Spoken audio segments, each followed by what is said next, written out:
Langston Hughes spread the news of a mother's blues.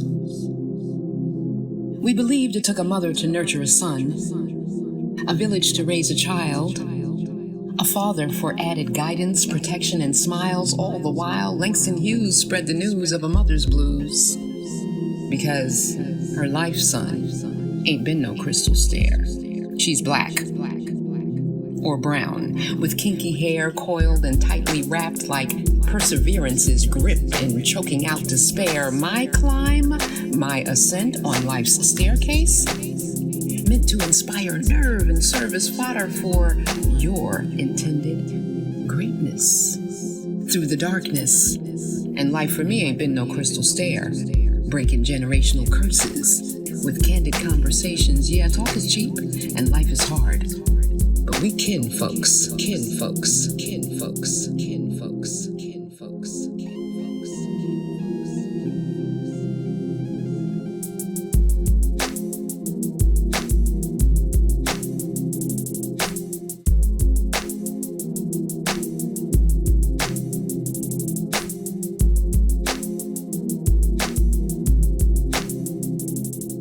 Hey y'all, Elle Monique, host and mommy of Kinfolks here. Thank you for joining us. Welcome back. This episode is very special. I know I say that for probably almost every episode, but this one is really special. And it is special because during this episode, you're going to have an opportunity to witness a new level of vulnerability, wherein I traveled back to where I'm from, New York, to sit down and have a conversation with my mother. I am one of 3 children. My mother had 3 children, a boy, a girl, and a boy. My mother's firstborn son, my older brother, succumbed to AIDS in the 80s at the height of the AIDS epidemic. And that is what much of our conversation will be about. This is Kinfolks, where we're talking about how to have and navigate challenging conversations with our sons, because it's the mother to son edition. But these conversations need to be had with our children, no matter how they identify as it applies to their sex and gender. So I sat down with my mom and she discussed what it was like having a gay son, what it was like dealing with stigma at the height of the AIDS epidemic, what it was like losing a child. We talked about all those things, and it was challenging, difficult, and here's why. My mother is in her mid-80s and starting to lose her memory. I needed to have this conversation, and it was really important that I had it now, because 6 months from now, she may not recall enough to be able to have the conversation and share with me some of her deepest thoughts and feelings. In doing so, she didn't always get the facts accurate, but I think what she did get accurate is enough for you, my viewers, to understand how finite life is and how important it is that we have these conversations when we can. So my family is very much like other families. We have things that we don't want broadcasted on the evening news. We have trauma. We have mental health issues. We have dysfunction. We have joy, love, fear, respect, accomplishments. This episode is one of my greater accomplishments. I hope you will sit back, relax, enjoy, subscribe, and comment. Welcome to Kinfolks. Good afternoon. Welcome to the womb. Welcome to Kinfolks. I am El Monique. I am your host and the mommy of Kinfolks. And today I am here with my mommy. That's cute. On last episode, our guests were Monique McCoy and her son, Quan. And if you're keeping up, you know that Monique and I have been friends for a very long time. We shared a pregnancy. That sounds kind of weird, right? No, it doesn't to me. I know what that means. Okay, well, in case my viewers don't know, I just want to remind them that Monique, myself, and another friend of ours, Pam, we were all pregnant. We all had little boys in the same year, which was 1992. Monique shared her joys and her resilience in being a mother who unfortunately lost a child, but then was able to love and mother a son again. So today is a very special day for me because, again, I'm coming to you very transparently. I'm telling my business, y'all. I'm bringing you into my life. And I am here with my mom, who is an octogenarian. And we're going to talk like we do because this is Kinfolks and it's about us having candid conversations, navigating what can be challenging and difficult conversations, all because we know that when we do that, we have the opportunity to change health outcomes for the better, mental health, physical health, sexual health and wellness, all of that. And my mom is here with me today to share some very vulnerable moments in her own life. I hope you are inspired and that you will stay around. So, world, welcome to my mommy world. This is my mommy, and that's what I call her, so I'm going to ask her to tell all of you what her name actually is. My name is Delores. Okay. And should I include my middle name as well? If you want to. Delores Costella. Okay. My mother used to attend movies when she was a younger woman, and Delores Costella was an actress. And her thinking was, if I ever have a girl, that will be her name. That's where I got it from. So you're named after a movie star? Yeah, Delores Costella. That's awesome. Mm-hmm. That's awesome. So, Mommy, I want people, before we just jump on in with all the questions, I want them to have a little idea of who you are and how you came to be. So, do you mind sharing how old you are or what year you were born? Not at all. Okay. These are the best years of my life. I am 86 years old. Okay. So pleased to still be on planet Earth. Okay.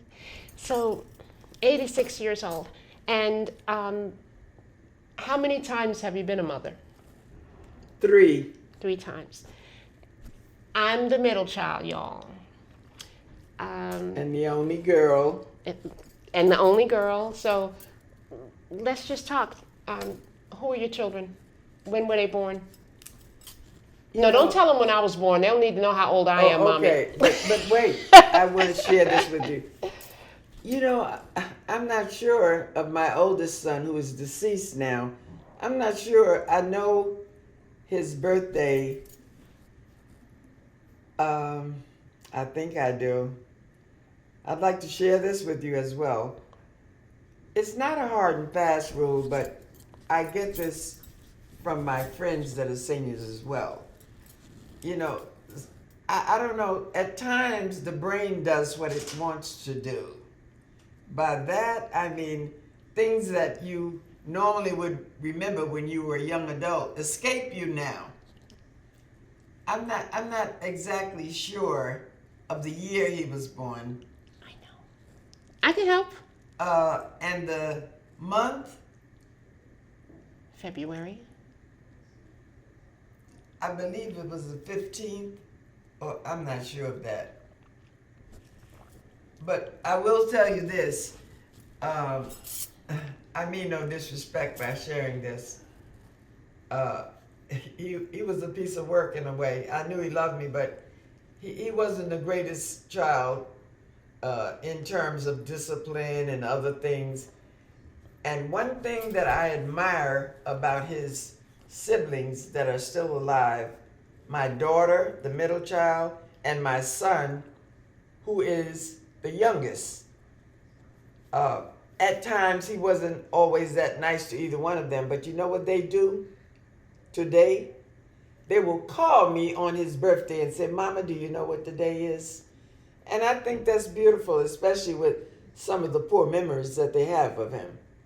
I praise him in my heart for doing that.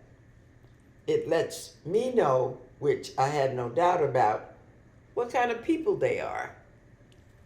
And that warms my heart. That's all. Thank you, Mommy. That's what I wanted to say in respects to my children. She asked me about the age. The age escapes me at times, even the date or the year of birth. Now, I don't know if that has anything to do with some of my feelings when he was growing, but I don't go through this with my youngest child who is sitting here, my middle child who is sitting here with me, or my youngest. I can tell you about their date of birth. My youngest was born in 1973. So go ahead, Mommy, blow me up. Tell them what year I was born. No, I don't have to do that. I don't mind. No, okay. Because like you, I'm so happy that I'm still alive. I'm healthy. Isn't that beautiful? Currently, I don't have one black disease. And by that, I mean some of the health concerns that we know disproportionately impact black and brown communities. I understand. I'm not diabetic. I don't have any cardiac issues or concerns. My cholesterol is in check. Oh, that's beautiful. I'm constantly trying to be better with my diet, my health and wellness. You're all cognizant of what's out there and what you could be dealing with, but you're not. Yeah. And that's wonderful. So I don't mind anyone knowing. My year of birth is 1966. That's my good. older brother that my mother is speaking of right now. Your younger one. No, my older. He is older than you. Yes. 7 years. 7 years. 9 years. Mm-mm. Dennis and I were 9 years Oh, I apart. thought you were talking about Ashanti. My older brother. Oh, you're right. You're absolutely right. 9 years. So 1958 is the year that Dennis was born. So you had your first baby in 1958. You were 20. I just want to say one thing in reference to the ages of my children. And sometime we talk, my friends and I, and they said, what happened, Delores? My daughter and my oldest son, who's deceased, are 9 years apart. My daughter and her brother, Younger. the younger one, 7 years apart. And my mother and I used to chat and talk about different things of life and whatnot. And I mentioned that to her. And my friends would say, what happened? My mother's response was this. Some women, if you look at them too hard, they're pregnant. you know, and I wasn't trying not to have a baby, but that's how it worked with me, you know. And I'll tell you, the advantages to that, because I got a chance to know all three of them quite well. Because we weren't stepchildren. Exactly. You know. So since you're talking about us, let's just jump right in. Like everyone else's children, we're all different. Mm-hmm. So you mentioned Dennis, my older brother, as a younger child and being a trying younger child. A piece of work. How did Dennis identify? Like, was he a straight man? Was he a gay man? Was he a bisexual man? Was he I think with what you are sharing with me. I think in the beginning he was straight, but towards part of his life it was a transition, because I don't know if I'm correct in what I'm getting ready to share with you.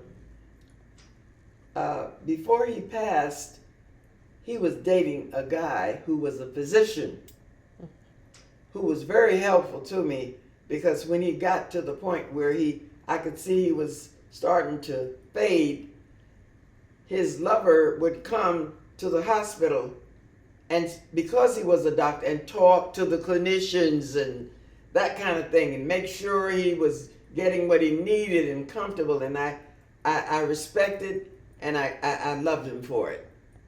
It took some of the weight off me. As a teenager, so far as you know, if he was he dating boys or girls? Girls, pretty much. As a teenager. Mm-hmm. So then as a young adult, girls or boys? Boys, Okay. I believe. Mm-hmm. So for most of his life, I would say, this is what I remember and I know, that he identified as being gay. That's right. Do you remember finding that out, that he was gay? Well, first of all, I was a little surprised, to tell you the truth. And I remember an incident when we were moving to, I can't call the name, it's out here in Queens. And I'm in New York right now, y'all. My mama lives in New York, and I'm here with her. In Jamaica, Queens. So go on, Mommy. You were moving out here in Queens? Yeah, we were moving to another residence, and it was a young man on the other side of the street or something, and he seemed a little taken back with him. And I could see... Like upset or like No, attracted not upset. Mm-mm. to? Like attracted to? Yeah. Oh, yeah, okay. That kind of thing, you know. And I'll tell you, it's funny how life is. Sometimes things just happen.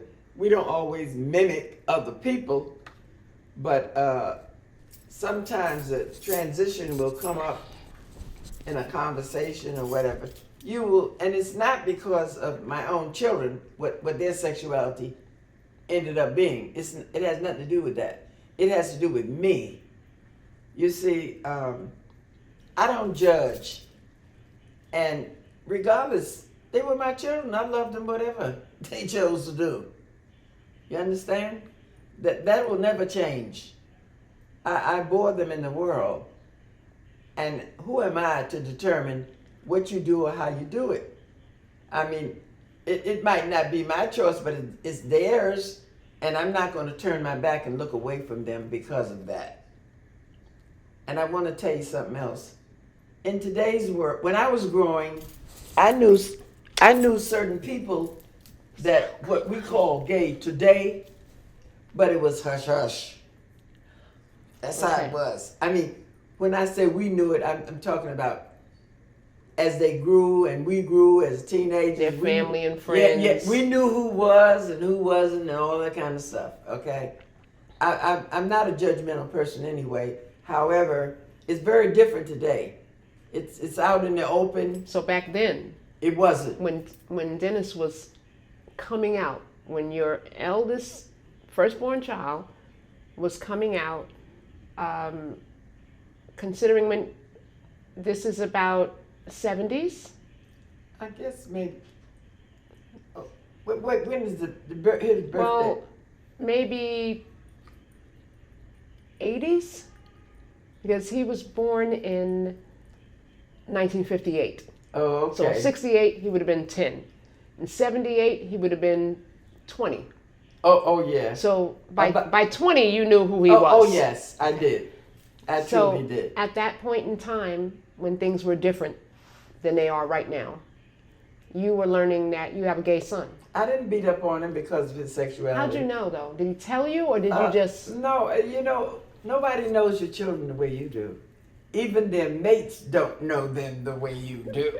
Come on now. Me and my cousin, we talk about that all the time. we may not verse what's going on or what we think, but no one knows in the way the parents do. Come on. So you knew. Yes, of course. And when, But something must have happened that even if you were feeling all along in your heart, this is probably what's happening, something happened to, yes, I know I'm right. Like, maybe he told you or came home with a boyfriend I can't really address that. I don't know how to address that. Somehow or another, I don't know how I knew. I don't know if it was because of conversation maybe, or the way he was talking, or who he would be friendly with the most. I can't really go there. Maybe I could at that particular time, but at my age now, I don't remember that. Let me see if I can jog your memory with a couple of things, because Okay. what I want to get at is how you might have felt the first time, like initially, like some things take a minute to kind of warm up, I know exactly. okay, I know exactly where you're coming from. I can't really. I can't attest to that. I can't. I really can't. Okay, well, if you think I'm telling too much family business, we can edit this out. Oh no! Wait a minute. I didn't get there yet, Mommy. Okay, so this is what I want you to remember. Well, I've told enough already in terms of family business. That's not what this is supposed to be about. You're this right. is supposed to be about reality. You understand where I'm coming from? I do, Mommy. So I don't have a problem with that. Nobody is going to admonish or take me to court or any of those things for what I revealed today. You get my drift? I do. Oh, okay. Do you remember this? This is way back, so you might have to think about this. There was a time you came home from work. I think he was about 14, 15 years old. Found him dressed in your favorite mini dress. Okay. You were taken aback. I don't know if you were more angry about he was in your favorite dress or the fact that your son was in a dress. That kind of sounds a bit familiar. What he told you at the time was he was being bullied, and he told the bullies that he was going to get his big sister.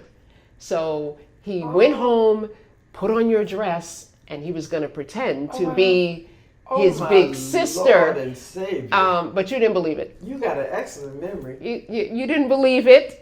And I remember you kept going, and my good mini skirt dress, you know.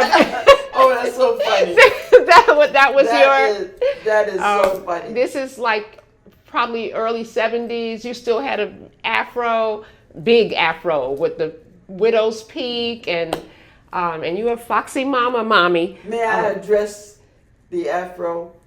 Yes. Guess who did my afro? Who? Vincent. Oh, yes. My dad? Yes. I used to get compliments. I'd be standing in the subway, and people say, "Oh, that ain't pretty." He did that. What, cut it or? No, he styled it and everything. Oh, wow. Yes, sir. I learned something about my dad today. Mm-hmm. Yes, he did. I used to get compliments on top of compliments, and I remember when I had it very well. Me too. Mm-hmm. So, But that's okay, so you don't interesting remember what that you're saying. particular No, I don't. instance. And I'm going to keep trying to take you back a little bit because the time was so different. And I personally feel this is something I am proud of you about, because everyone's parents was not accepting they weren't accepting their children who were anything other than straight. I understand. A lot of people were ended up homeless because their families kicked them out of their homes, and it was hard, and it still happens today, but it's much more frowned upon today than it was back then. So I'm wondering, what was it like having a gay son in a time when there wasn't so much talk about diversity, equity, and inclusion, and LGBTQ rights. It wasn't. Let me tell you, the fact that his character and personality was so upside down, the fact that he was gay, I mean, if he had been a decent person, I think it would have even been nicer, felt better Let's put it that way. So you were more concerned with his character and Oh, personality than you were the fact that he was. Well, up until he died, not, I mean when he was dying, but his character and his personality were out to lunch. What did he die of? I forget now. He he was a homosexual with that thing, whatever that is they have. At the time? Yeah, I'm talking about when it. Okay, that's so what he was suffering with. So it was in the 80s. Yeah. My brother died of AIDS. Yeah, that's what I was trying to say. Yes. Yeah, that's it. And he suffered mightily. And this is the thing that I was really impressed with. Maybe I shouldn't have been, but I'm a mother and I'm an honest mother. You know, my daughter and I sometimes we used to visit together. And you and I? Yes. And one time the doctor came out and told us there's no hope that he's going to die. And she started crying. She got all upset and everything. And I was saying, well, boy, she's decent, because he was a pure ass when it came to treating her right. Come on now. Wait, I'm trying to be real. This is what was in my heart. I said the way he treated her, and she just got all emotional and started crying and she was worse than me. Her attitude. My attitude. When the doctor shared that with her, that's what I'm talking about. The way she responded. That's where I'm coming from. I mean, I felt bad about it too. I used to go see him I was still working when he was suffering, when he was dying. I worked on 50th and Lex, right across from that hotel. I can't call the name of it now, but anyway.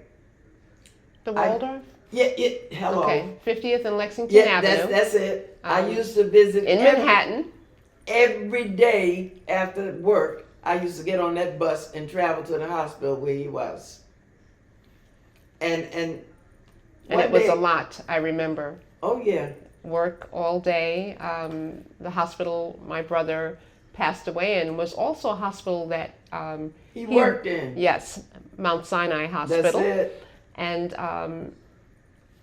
Midtown Manhattan to where Mount Sinai is a little bit of a journey on public transportation. Yes, it is. And so my mom would make that trip every day, and she would bring him things he would ask for: Cadbury chocolate, Chinese food. I did his hair one day. I still remember it, and stay until past visiting hours, go home, sleep for 3 or 4 hours, and do it all over again. And the day my brother passed away was the one time you did not go. And I told you it was really wearing on you.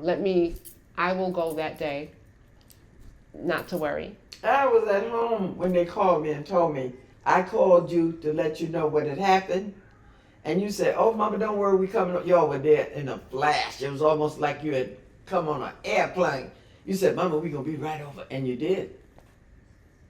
I mean, I'll put it to you this way. I think it has a lot to do with who you are and what you take as an insult if you put it behind you or whatever it is. I think that has a lot to do with your feeling in a situation like this. You understand where I'm coming from? Yes, I think I do. Anyway. So that feeling, do you remember getting that phone call? Oh, yeah. And when they called me and told me he had died, and that's when I called you.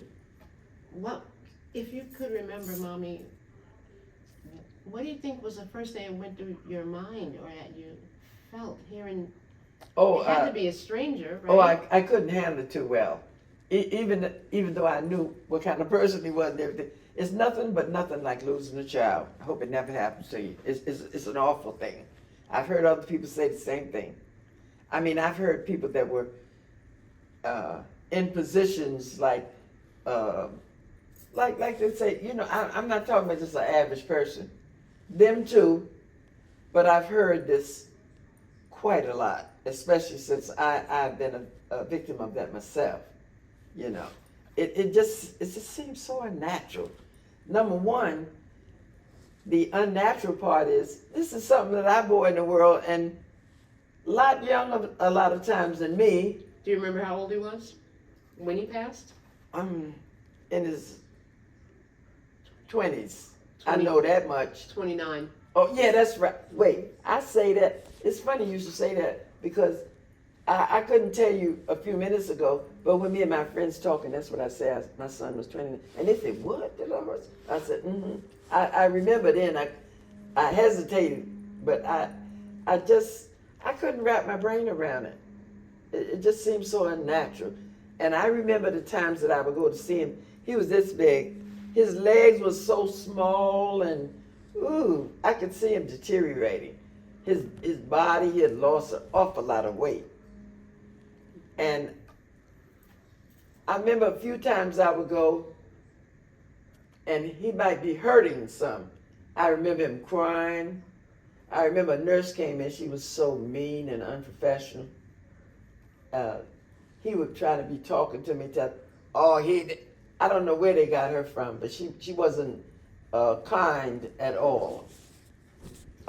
In my mother's absence, I too engaged that nurse and I handled her a little differently. In life, I'm just going to say that. Oh, that's all right. This is a different time. I just want to tell the viewers, give a little bit of context of my brother passed away at the height of the AIDS epidemic. Yes, he did. This was a really challenging time. I hope we never see something like this again in history. I remember a particular time span of attending like 2 funerals a month. And every awful. single funeral, the person was under 35 years old. My mother, and I can remind you of who some of these people were, started to bond and make friends. The bond was based on the loss of children. I mean, it was really hard. We didn't have the knowledge, the medications, It was a different time. And so the stigma was extremely pervasive. Mm-hmm.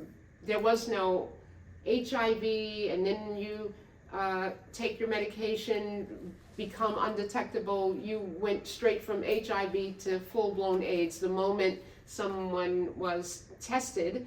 It took 2 to 3 weeks to get test results back.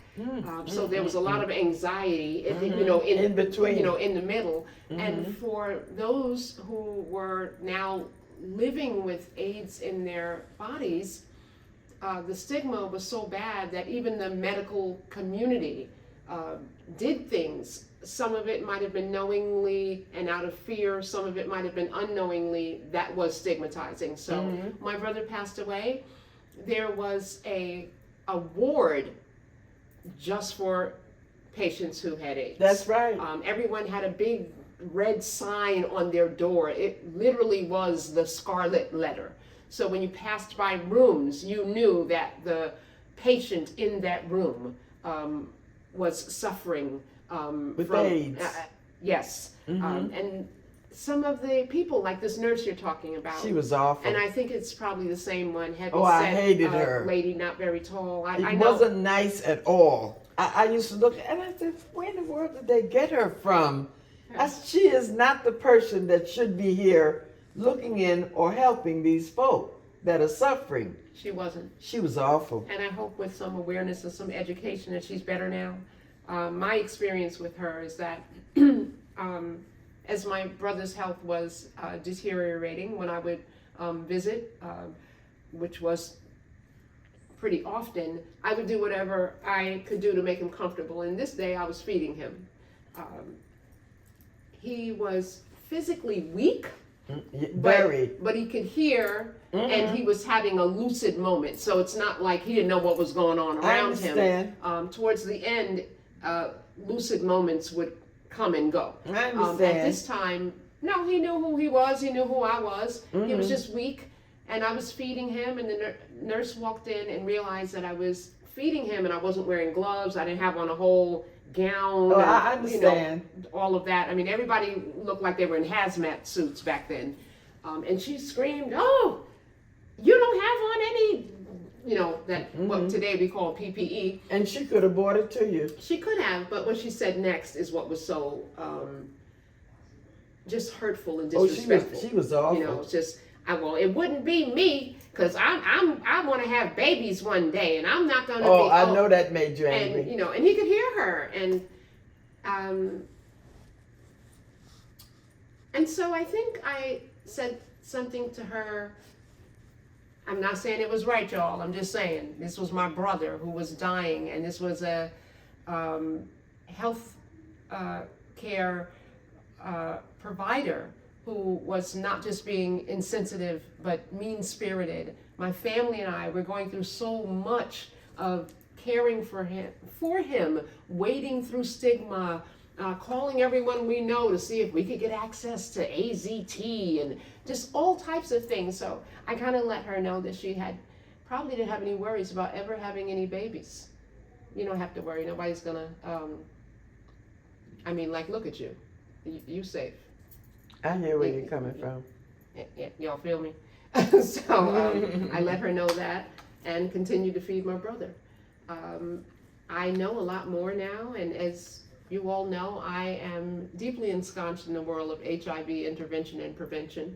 And what hasn't changed is how you contract HIV. Me feeding my brother had nothing to do with it. Was putting me at no risk None at all. whatsoever. But I do want to say this, my brother hid his diagnosis for a very long time, and he too got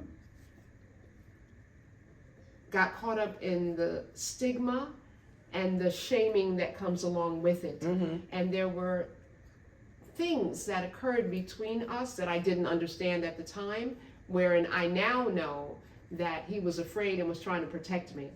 So I would go visit him. I would go to his house and just go get a glass out of the cabinet to get something to drink, and he would come running out of the other room and, that's my glass, and no, and I'm like, well, you got 5 of them, what's the big deal? And he would then give me a glass, and well, apparently he didn't know enough. He thought drinking from the same cup might equal me. I understand. So he literally had cutlery for company, and then his separate dishes. I got you.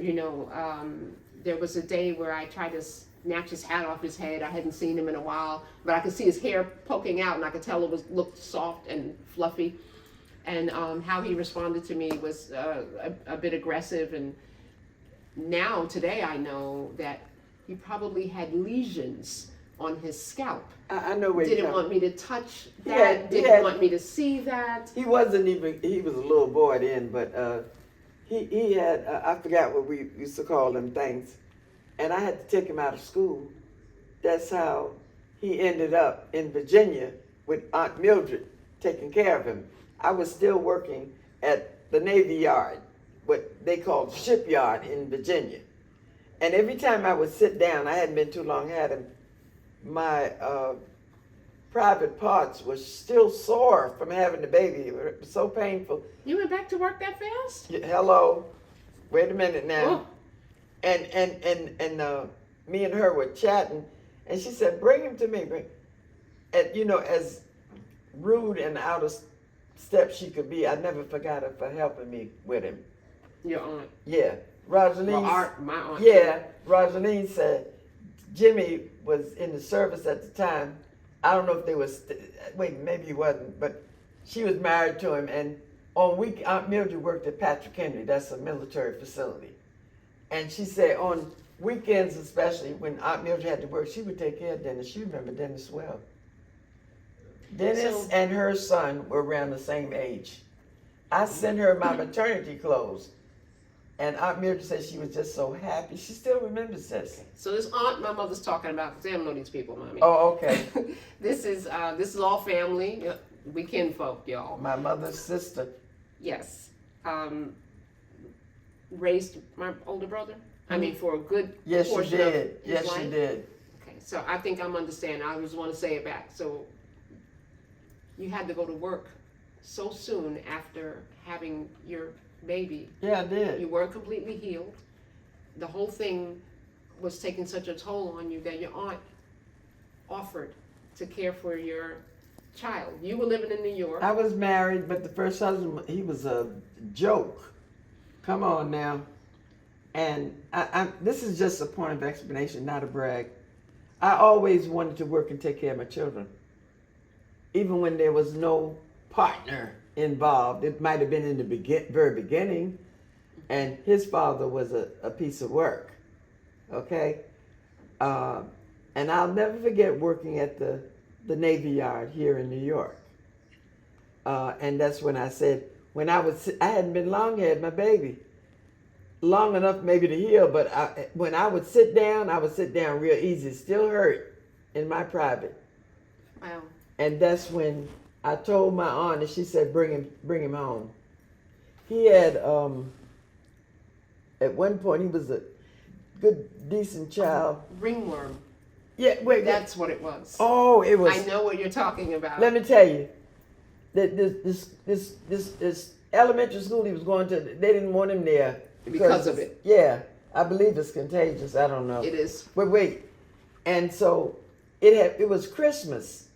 Christmas had just passed a little while, and he got a little hat to put on like if he was in the army. That's what I put on him when I put him on the Greyhound and sent him to Virginia, so nobody knew. Okay. And he didn't have to worry about being embarrassed or whatever. Treated badly. When he got to Virginia, I can't think of the name, but I'm gonna ask June. And me and Rosaline was talking about it.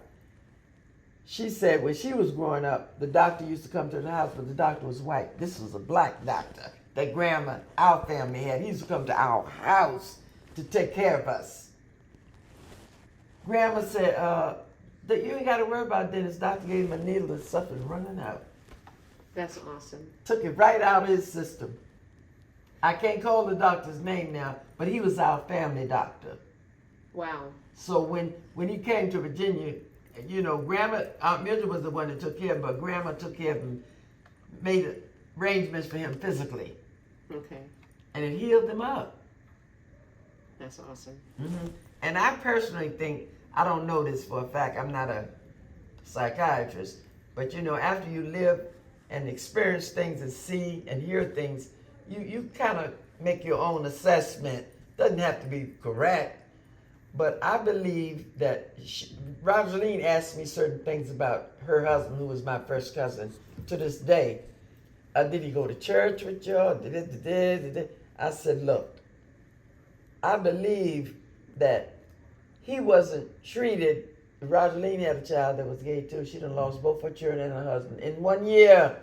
Oh, that's a lot of loss. She said at times her eyes fill up with water when she think about it. And my cousin, I don't particularly agree with what Shanti said, but I'm not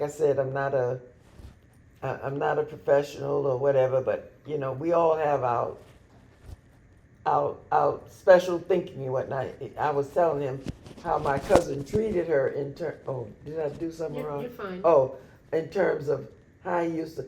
I've known a lot of people that tip around on their partners or their mates, but they don't bring it right in front of them. They try not to really hurt them. They might not be right in tune with them at the time, but they don't want to really make things look so ugly. But he didn't care. This is your My first cousin. her husband. Yeah. And my feeling is this when it comes to you being of a different nature than you are sexually. Me and my friends, we talk about everything. There are lots of families, even to this day. Families try to hide shit, even today. They won't let you know what's going on. A lot of them got people in the family that go the other way. So talk to that mother, Mommy. Talk to the mother who has a gay child and maybe is not feeling like they want to, well, that's my child, I'm going to love him anyway. Talk to that mom. What would you tell that mom? I'll tell you. And this is how I feel. We all have our likes and dislikes when it comes to all phases of our lives or all phases of the world, I should say.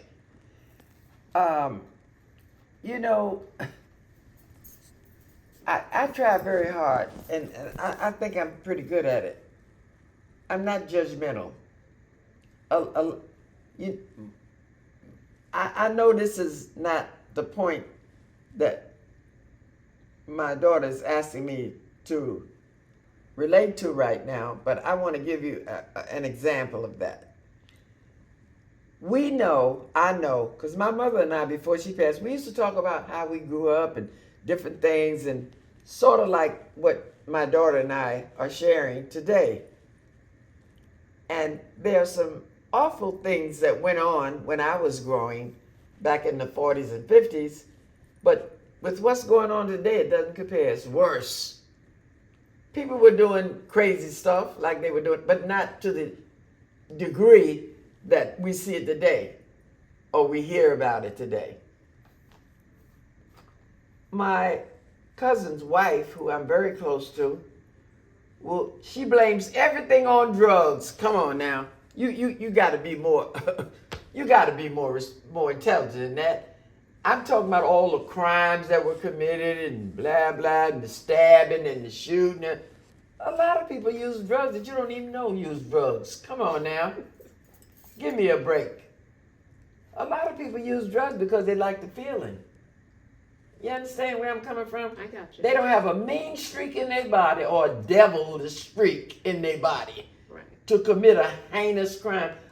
About a week ago, if it's been that long, it's been at least that, I watch a lot of news. I like to know what's going on in the world. A foreigner, I forgot, from another country, lit a woman on fire in the subway and took his coat and stuff and fanned the flames. Yes, poor thing burnt to death. They said when they found her, she was unrecognizable. Come on now. That's terrible. Hello. When I saw it, the tears filled up in my eyes. I couldn't relate to it. Okay? And it said nothing about him being a drug addict. It didn't say a word about him being that. Or gay? Or gay. Neither one. It hurt my heart. And you can be, I don't ride the subway anymore, the New York subway anymore. You know why? Because I'm frightened. They push people. You can be minding your own business, somebody come push you on the tracks. Sometimes you're lucky. The people that are there will grab you before the train comes. Sometimes the train comes, you dead. Oh, my goodness, Mommy. Hello. I don't ride the subway. I'll tell you what I do ride, the Long Island Railroad. That's a separate, private. I got you. Okay, I ride that. I can walk there from where I live. I'm not so stupid that I don't realize that no matter what mode of transportation or where you are, that things can occur to you that are unreal or unnatural. I know that, but you don't hear that kind of thing on the Long Island Railroad. So, Mommy, I need you to get back to the question. Okay. The mom who has a gay son, or any, it could be daughter, but in this case, we're talking about your son. Oh, yeah. Who is not going to be accepting of who their child is. What would you say to that mom, if you could? Well, let me explain something to you. Your manner, your respectability, if you're decent, and let me explain something to you.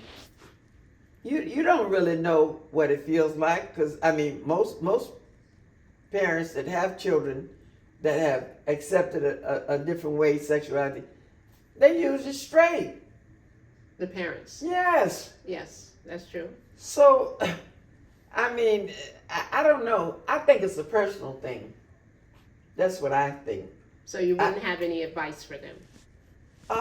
What, for the child? For the parent. Oh, for the parent. Yes. Well, when you say I wouldn't have any advice for them, I think first of all you must realize you're a parent first, okay? And there are certain things that occur when you're a parent in life. I think it's one of the hardest jobs in the world. I think that. I voice that too to my friends when we talk. It's difficult because we're dealing with a personality here. We never had to deal with nobody but ourselves. So to that parent who is coming to you and they're saying, Mommy, you go to church? Yeah. You believe in God? I sure do. Okay, so I'm going to use this example. That parent comes to you and they say, yeah, I just found out my son is gay, and that's ungodly or against my religion, and so I'm going to kick him out my house and never talk to them again. I don't As a go there. mother who doesn't have her firstborn son to talk to anymore about anything, who also happened to be gay, as a woman of faith who does believe that there's something greater than yourself, if you said anything, what would you say to that parent? Well, I don't know. I guess because it has happened to me. Really? No, I'm talking about with Dennis. Oh, I thought you meant you've been in this situation where someone. No.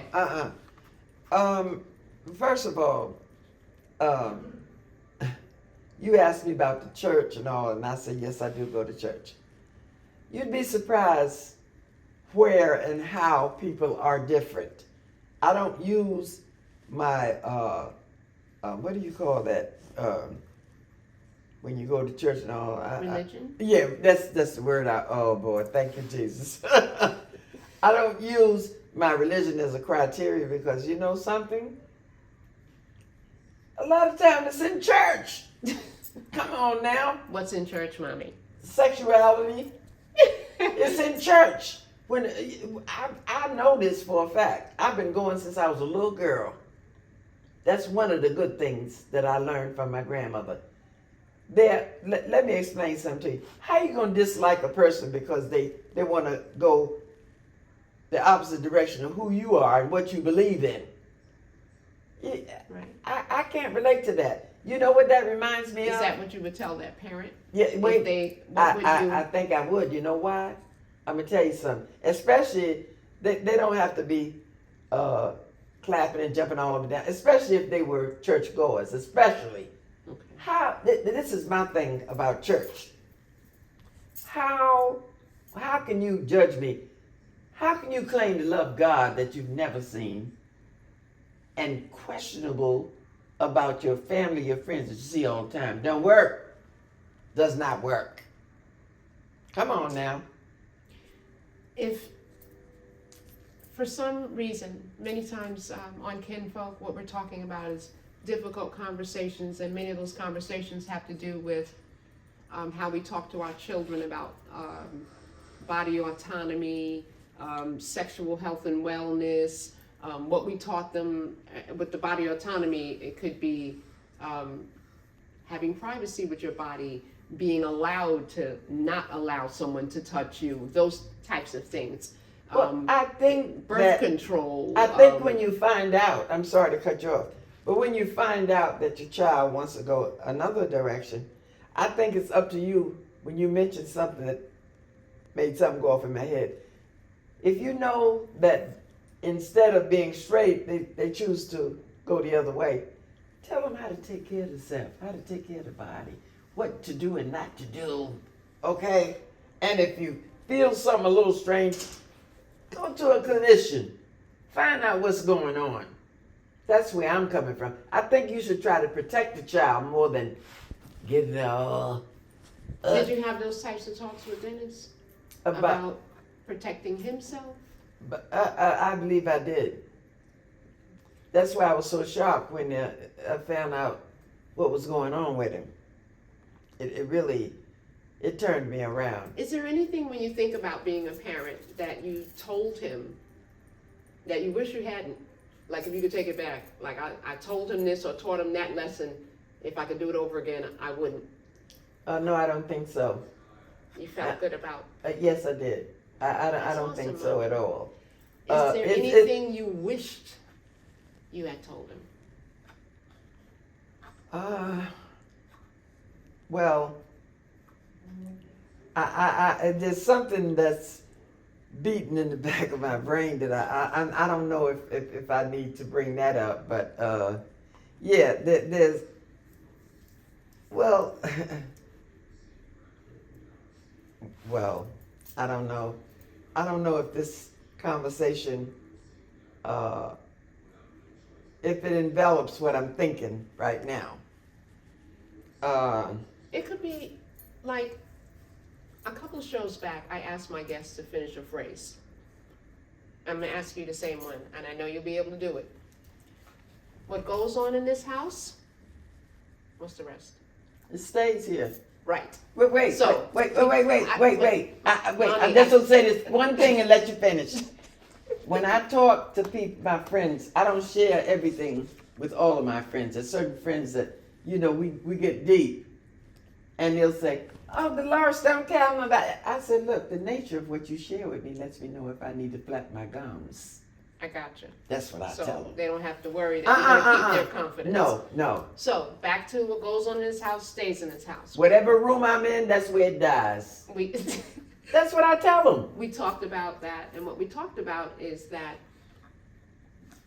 thinking can be harmful in our families because it means that we often walk around with secrets and burdens that are harming and hurting us. I understand. So I don't remember, and I hope I haven't, I don't remember ever telling my children that. But if I had, that might be something I would say if someone had asked me the same question. Okay, is there anything you wish you'd never told your children? Mm-hmm. I would have said, I wish I never told them. I understand. Told them that. Or maybe there's something I wish I had said. I wish I had, I don't know what for myself. I have to kind of think about it. But, you have had 3 children. We're all different. And we require different things. Of course. One might need, you might need to be a little more gentle with one child than the other. Versus the other. Mm-hmm. One might need affirming a little bit more than the other one. That's who your brother was. You hit the nail on the head that time. You didn't even know it. I didn't. That's who he was. I never had the issues with you and your brother that I did with the one that passed. Never. And the one that passed, there were times, I'll give you an example. When I worked right across the street from the Waldorf, there was a receptionist on every floor, and I was the only black one on my floor, and Mazina was the only black one on hers. And the receptionist would call me. When you came, you couldn't just walk right in. You had to stop at the receptionist desk, tell them blah, blah, blah, blah. And the receptionist would call me and say, Delores, I have something up here for you. Your son was here. He dropped off, at that time tokens were the thing. He dropped off 20 tokens for me. That's sweet. And then. That was sweet. Wait, if it was about time for me to get off, we'd walk, I'm not sure where, to the river, to the water from the job. We talk and stuff, So you're feeling pretty good, like you didn't have, what I'm hearing I is knew he was laid in. You don't feel like you had any unfinished business. There wasn't anything that you wished you had said or wished you hadn't said, or you felt good about where you were in the things that you did. I knew full well he was gayed in when this used to happen. When he was coming to visit you at work. Yeah, I knew it. We used to walk down, I don't know what water that is now, from my job to the river. We used to talk, and we used to stop in this store where they sold little stuff for you that had to do with your sexuality and stuff. Little cards and all that kind of stuff. We would do that. But Really, Mommy? Oh, yeah. I didn't know that. Oh, yeah. But I got something to tell you. Y'all was going to sex shops during No, lunch? it wasn't a sex shop. It was just a little store where they sold maybe, like you got a Christmas card or a card to your lover or to your partner or whatever. They sold other stuff too. I could not get to you though, the way that he treated you, and you were just so, oh boy, you couldn't have been better. Not that you would forget, but when you would come to the hospital sometime with me or without me, and then when he got, this was probably before he got sick. Yeah, y'all, I remember that very well. Y'all go out to lunch or dinner or whatever. We did. And I said, what about XYZ? Oh, Mama, when that came up, he had to go to the bathroom. He completely avoided even talking about it. And I would say, and I've told you, maybe you don't remember, I said, you're an excellent person when it comes to, no, and I felt it in my heart. I felt like you needed to hear it. I said, how could you sit there and eat with somebody that avoided a conversation that tore you up almost when you realized what was going on? I said, you don't remember me telling you stuff like that, do you? Some of it I do remember. Oh, okay. I do. I said, and that is why I now do this. We have got to stop avoiding conversations, particularly those that we know are going to be challenging, because the only thing that happens is we continue generational curses, trauma. We don't have an opportunity to heal. We think we're doing okay because we're just not talking about it, when what we're really doing is just repressing it. I understand. Just stuffing it down, and it comes out in other ways that are never good for us. Anxiety, depression. There's so many substance use disorder. There's so many poor decisions, so many things, and then we pass those same things on to our children and other loved ones of ours. And so I challenge you, as I'm doing with my own mom today, to have some of those challenging conversations. One conversation is not going to be the end all be all. So it's a start. So start having those conversations. Follow, like, subscribe. Be here with us. We will be here with you. Now is the time. We are living in trying times, y'all. Nothing stays the same. Everything changes over time. And you know, I know in my heart that there is a God. He may not come when you want him, but he's right on time. With all the issues and circumstances that I had with her brother that she and I are discussing, I have 2 decent children. Nothing stays the same. Everything changes over time. We're not particularly fond all the time of the change, but there is a God. I've never had the experiences with my daughter or my son that I had with my oldest one. Never. Meaning we weren't quite the pains in the butts that no, my older brother was. Not at all. No way, shape, form, we had our fashion. moments. Oh, well, everybody does. Come on now. Yeah. But they weren't to the degree that they were troublesome or traumatic. Come on now. I went through something with your brother that I'll never forget. I remember and a lot of it. And every time when it's his birthday and I get a call from you or your brother, I said, that's outstanding. That's wonderful. How could they even go there? Well, that's what I'd be saying. Because I can say at the very minimal, we are both parents ourselves now. Oh. So sometimes we would just be better off if we could think bigger and outside of ourselves. And I am a parent. If I don't get that call, I know something. And I don't think I got it this year. But I always thought that was just phenomenal for both of you. I remember once. We call Mommy because we can't imagine what it would be like as a parent to ever lose a child. And so part of that has to do with... It wasn't just you. He wasn't that nice to Ashanti. My younger brother. Yeah. He called him a dirty name one time. Mommy. And it upset him so bad. I know. You know, but let me explain something to you. I believe in my heart that when you try to do the right thing, that the Spirit rewards you. That's what I believe. I'm talking about me now. I said, I got 2 lovely children. You know, I mean. Thank you, Mommy. But I do. And on that note, I'm going to get my reward. I'm going to do the right thing and get my reward right now. Thank you so much. This has been Kin Folks. Please follow, subscribe, have a conversation. Feels Asalo good. Nairobi, I love you.